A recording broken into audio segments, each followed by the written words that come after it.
तो मैत्रेयी ने क्या कहा कि मुझे अमृत तत्व की तलाश है, धन की नहीं।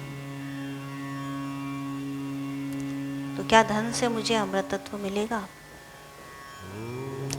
याज्ञवल्क्य ने कहा नहीं।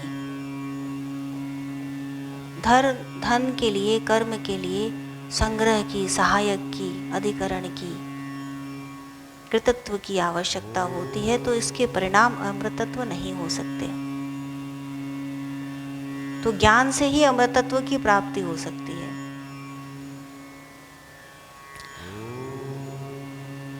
तो मैत्रेयी ने कहा फिर मुझे धन नहीं चाहिए, मुझे वही दीजिए जिससे अमृतत्व की प्राप्ति हो। तो याज्ञवल्क्य ने कहा कि आत्मा ही दृष्टव्य है, केवल आत्मा ही देखने योग्य है। अनात्मा से विरक्त होना चाहिए। जो अनात्मा है उसे उपेक्षित करो। जो प्रपंच है वह चिदात्मा से पृथक नहीं। देखिए, पहली बात कि आत्मा ही दृष्टव्य है, वही जानने योग्य है, वही देखने योग्य है। दूसरी बात यह कि अनात्मा जो है उसकी उपेक्षा करो। तीसरी बात क्या है कि जो अनात्मा है वह आत्मा से अलग नहीं।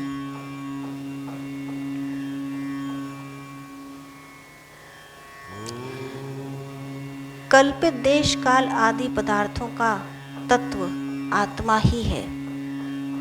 जितने भी लोक, भूलोक, ब्राह्मण, क्षत्रिय आदि जातियां तुम देख रहे हो, ये सब आत्मा ही, इनका तत्व क्या है? आत्मा ही है। तो पहली वस्तु दूसरी वस्तु से पृथक नहीं हो सकती। यदि पहली वस्तु के ग्रहण के बिना दूसरी वस्तु का ग्रहण नहीं हो सकता। कैसे? तो यहाँ पे एग्जाम्पल दिया गया कि दुंदुभी, यदि दुंदुभी का स्वर सुनाई दे रहा है, तभी आप उसमें लय और ताल है या नहीं, उसमें क्या शब्द लग रहा है, इसकी कल्पना या इसका आभास कर सकते हैं। यदि दुंदुभी का स्वर ही नहीं सुनाई दे रहा, तो लय और ताल की गणना कैसे हो सकती है? तो पहली वस्तु दूसरी वस्तु से पृथक नहीं है, यदि पहली वस्तु के ग्रहण के बिना दूसरी वस्तु का ग्रहण सिद्ध नहीं होता। तो अब जो हमने पहले कहा उसको देखिए कि जो आत्मा है केवल वही द्रष्टव्य है। अनात्मा से विरक्त हो। आत्मा और अनात्मा एक दूसरे से पृथक नहीं। पहली वस्तु के ग्रहण के बिना यदि दूसरी वस्तु का ग्रहण नहीं हो सकता, तो पहली वस्तु दूसरी वस्तु से पृथक नहीं। कुछ समझ नहीं आया? अब इसे समझने के लिए एक साधारण एग्जाम्पल देती हूँ। इस बोर्ड को देखिए, दिख रहा है? इसको देखने से पहले क्या दिख रहा है?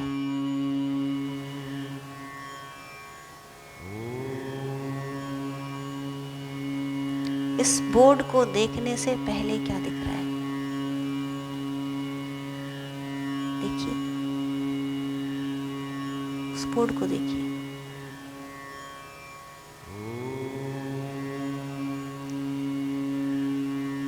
कोई बताएगा?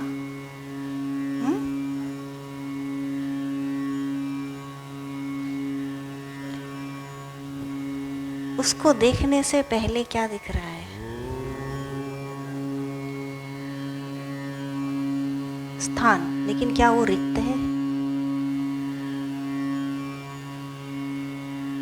वह स्थान उसके देखने से पहले वो स्थान दिख रहा है, तभी वो दिखा ना, या सीधा वो दिख गया?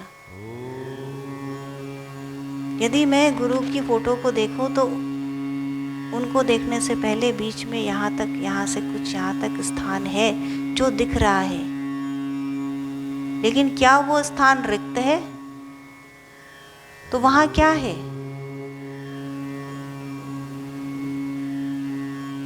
वहां आकाश है, वहां प्रकाश है। तो उसके बिना हम उसे नहीं देख सकते। तो पहले आपने प्रकाश का ग्रहण किया, आकाश का ग्रहण किया, तो उसका ग्रहण किया। पर आप उस आकाश को या उस प्रकाश को जान नहीं रहे कि आप उसका ग्रहण कर रहे हैं। आपको क्या दिखाई दे रहा है? वह बोर्ड। बिना प्रकाश के वह बोर्ड नहीं दिख सकता था, बिना आकाश के वह बोर्ड हो नहीं सकता था।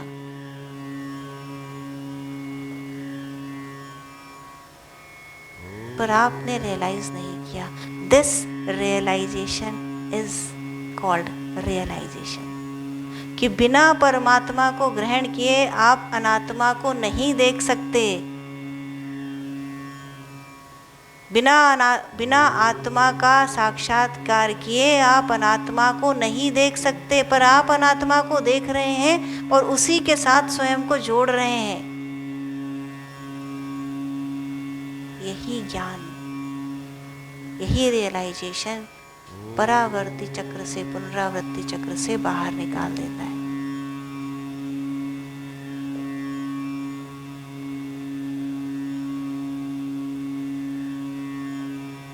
चिंतन, मनन और निधिध्यासन।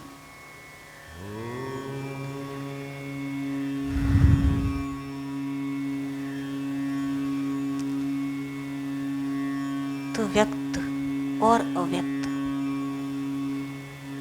जो अव्यक्त है वह परमानंद परमात्मा, जो व्यक्त है वह ही व्यक्ति कहलाए। ये शब्द, जो व्यक्त है उसे ही व्यक्ति कहा, वही भूत है।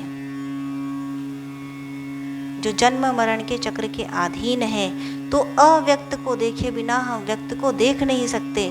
तो जब इस तरह की योग साधना की जाती है तो ब्रह्मा के दिन के काल में अव्यक्त से व्यक्त प्रकट होते हैं और रात्रि में, प्रलय काल में उसी में समा जाते हैं। किंतु रात्रि तो जागरण की है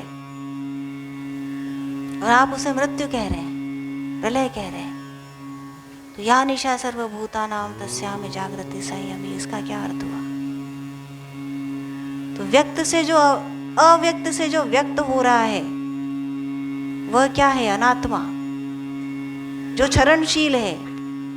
और वही यदि अव्यक्त में समा गया तो आप उसे क्या कहेंगे? जन्म की मृत्यु। तो थिंक अगेन, काल को पहचानिए कि काल क्या है। अब काल को पहचानिए कि काल क्या है। तो जैसे हजारों असंख्यों बूंदें अलग अलग गिरती हैं, कहीं वर्षा से गिर रही है, कहीं लहरों में उठ के गिर रही है, कहीं नदियों में, कहीं नालों में, कहीं बादल फट रहे हैं, और कहाँ मिल रही है? अंत में किसी भी तरफ से गिर रही है, लेकिन पुनः उसी जल राशि में, अथाह जल राशि में समा रही है। तो यह प्रलय। तो निकली कहाँ से थी वो बूंद? उसी सागर से। कि एक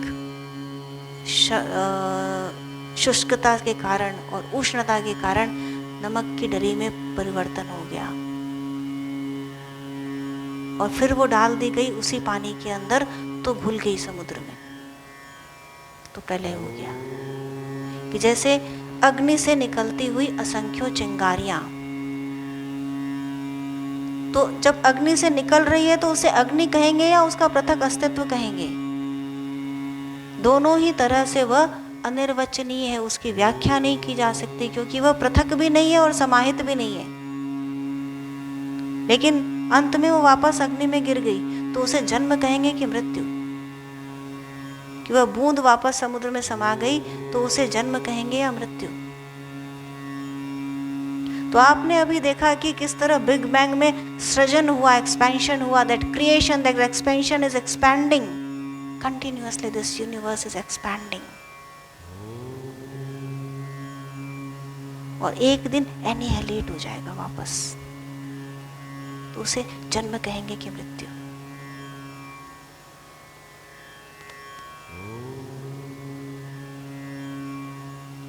और क्या वो 4 करोड़ 4 अरब 32 करोड़ वर्षों में हो रहा है, या पल के क्षणांश में आपके अंदर घटित हो रहा है हर पल?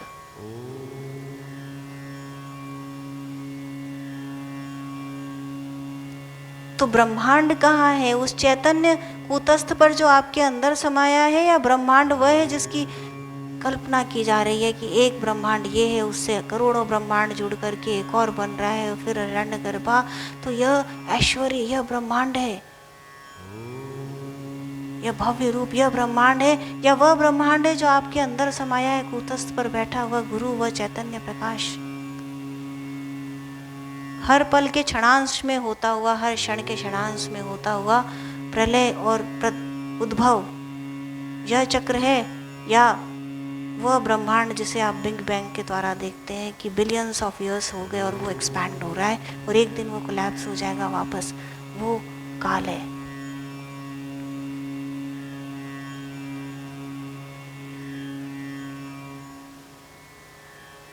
What I'm teaching you here is theory of everything, माइक्रोकॉस्म और मैक्रोकॉस्म। एक व्यक्त से परे दूसरे सनातन अव्यक्त का प्रतिपादन। पर तस्मात् भाव अन्यः अव्यक्तः अव्यक्तात् सनातनः यह सह सर्वेषु भूतेषु नश्यत्सु न विनश्यति, यह उसमें विलीन हो जाता है जो सभी भूतों का नाश होने पर भी जिसका नाश नहीं होता, उसी को अक्षर, परम गति, परम धाम या परम पुरुष ऐसे नामों से कहा गया। अव्यक्त अक्षर कहा गया, परम गति कहा गया, जहां से प्राप्त होकर मनुष्य वापस नहीं लौटता, कि हे पार्थ, जिस परमात्मा के अंतर्गत सभी भूत हैं, यह जगत उसी से परिपूर्ण भी है, और यह सनातन अव्यक्त परम पुरुष अनन्य भक्ति से ही प्राप्त होने योग्य है। तो बिना अनन्य भक्ति के प्राप्त नहीं हो सकता। क्यों? क्योंकि वहां मन को रोका जाएगा, हृदयस्थ देश पर अपने आप रुक जाएगा। रोकने से रुका क्या? 5 मिनट में नहीं रुका। मन ही नहीं रुका, इंद्रियां ही नहीं अंदर आई, तो कहाँ चंचल प्राण रुक पाते? तो 5 मिनट तो बहुत ज़्यादा है। यदि अनन्य भक्ति होगी, यदि शरणागति होगी, तो 5 सेकंड काफ़ी है, और तब मन रुक जाता है, प्राण स्थिर हो जाएंगे। तो काल का प्रभाव खत्म किया जा सकता है योग के द्वारा।